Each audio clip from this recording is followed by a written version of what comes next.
အသင်းကိုပြန်ရောက်လာပြီဖြစ်တဲ့ Manchester United ကစားသမားများ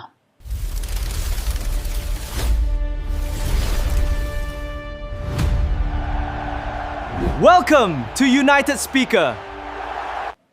ကဲဒီတော့ကျွန်တော်တို့အသင်းကိုပြန်ရောက်နေဖြစ်တဲ့ Manchester United ကစားသမားအကြောင်းနဲ့ဆွေးနွေးကြည့်အောင်ပေါ့နော်ဆိုတော့လက်ရှိနေထားမှာတော့ကျွန်တော်တို့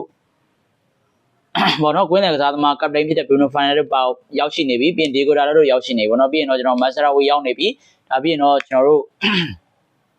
ဘောနော်လက်ရှိနေထားမှာကျွန်တော်သိမကြခင်တော့တင်မှာတော့ကိုမိန်နိုးတို့ Raffo တို့ပေါ့ပြန်ရောက်မယ်ဆိုပြီးတော့တင်းနေထွက်နေပေါ့နော်လက်ရှိတော့ကူညာလည်းရောက်နေပြီဆိုတဲ့တိုင်းတာတစ်ခုကဲညီကိုအနေနဲ့လာမဲ့ပွဲစဉ်တွေမှာဒီကစားသမားတွေမြင်တွေ့ရမလားပေါ့လက်ရှိနေထားမှာတန်ရာကင်းကင်းနဲ့ပြန်ရောက်လာတဲ့ကစားသမားတွေဖြစ်တဲ့အကြောင်းမလို့ကျွန်တော် United တင်ပြတော့ကောင်းမွန်တဲ့အချက်ပဲလို့ပြောရမှာပေါ့နော်အဲ့ဒါအပြင်မှာလက်ရှိခြေစမ်းပွဲတွေမှာဒီလူငယ်ကစားသမားနဲ့လူကြီးကစားသမားတွေရဲ့ဘယ်လိုခေါ်မလဲ connection မိမိကစားပုံတွေကိုဒီပွဲမှာမြင်တွေ့ရဖို့အတွက်ရာဂိုင်းနှုန်းများနေပေါ့လေဒီကိုအနေနဲ့ဘယ်လိုမြင်လဲပေါ့လက်ရှိနေထားမှာ Bruno Fernandes က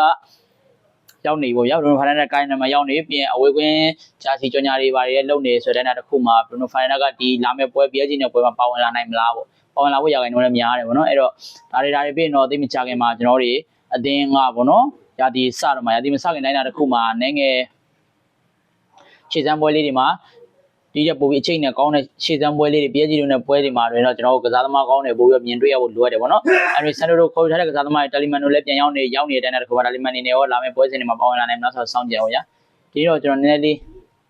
ဒီကဒီမှာဒီတန်ရာအကြောင်းပေါ့ဗျာဒီတန်ရာအကြောင်းနည်းနည်းလေးသိယူစကားမပြောနိုင်တာလေးပါတယ်ပေါ့နော်အဲ့တော့ဒီရက်ပိုင်းမှာဗီဒီယိုလေးမပါသွားတာကိုလည်းခွင့်လို့ပြောချင်ပါတယ်ဗောလေ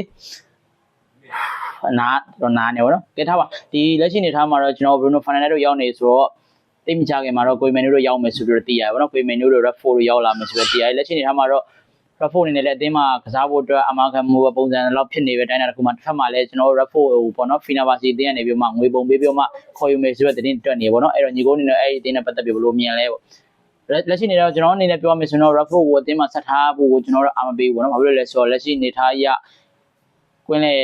sorry တောင်ပန်ကစားသမားနေရာမှာကုညာတို့ဒကူတို့ချင်းနေတဲ့တစ်ခုမှာ Raffo သာရောက်လာမယ်ဆို Raffo ရန်ကုန်မှာထိုင်ပြီးတော့ဒီကစားသမားကိုဒီလာစာပေးဖို့ဆိုတာဖြစ်နိုင်ဖို့တော့မလွယ်ဘူးပေါ့နော်အဲ့တော့ကျွန်တော်တို့ကတော့ Raffo ကိုအပြီးသက်ရောင်းစေခြင်းပြီးဒါမှလည်းကျွန်တော်နောက်ထပ်ကစားသမားတယောက်ကိုခေါ်မှရမယ်ပေါ့နော်ပြီးဘန်ဒါလည်း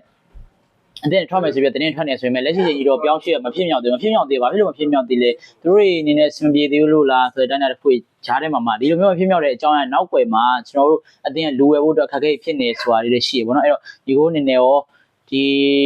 Raffo တို့ဘိုင်နာတို့ကိုအတင်းမှာထားတင်လာတာမှမဟုတ်ပြောင်းချတင်လာဆိုတော့ comment လေးမှန်းခဲ့ကြပါတော့ကျေးဇူးများတင်ပါတယ်ဒီနေ့တော့လောက်ပါပဲเนาะကျွန်တော်ရဲ့ channel လေး subscribe လုပ်ပေးကြအောင်ခင်ဗျာကျွန်တော်ရဲ့ဂျာစီလေးဒီလိုမျိုး player version တွေဒီလိုမျိုး AIG classic version တွေကိုမှာယူနေဆိုတော့ကျွန်တော် United Speaker 3.com မှာလာမှာယူရပါတယ်လက်ရှိနေမှာလက်ဆိုင်ရောမသိမချခင်မှာကျွန်တော်ဝေးခွင့်ဂျာစီပဲမှာယူဖို့ရှိပါတယ်ဗောနော်အဲ့တော့ညီကိုနေနဲ့မှာယူဖို့ပြောကြပါခင်ဗျာတခြားသောအသင်းတွေဂျာစီတွေမှာယူနေဆိုတော့ player star ဆိုတဲ့ channel လေးမှာလာပြီးမှာယူရပါတယ်ကျေးဇူးများတင်ပါတယ်ခင်ဗျာအကောင်းဆုံးနေ့လေးဖြစ်ပါကြပါเนาะဒီနေ့တော့လောက်ပါပဲ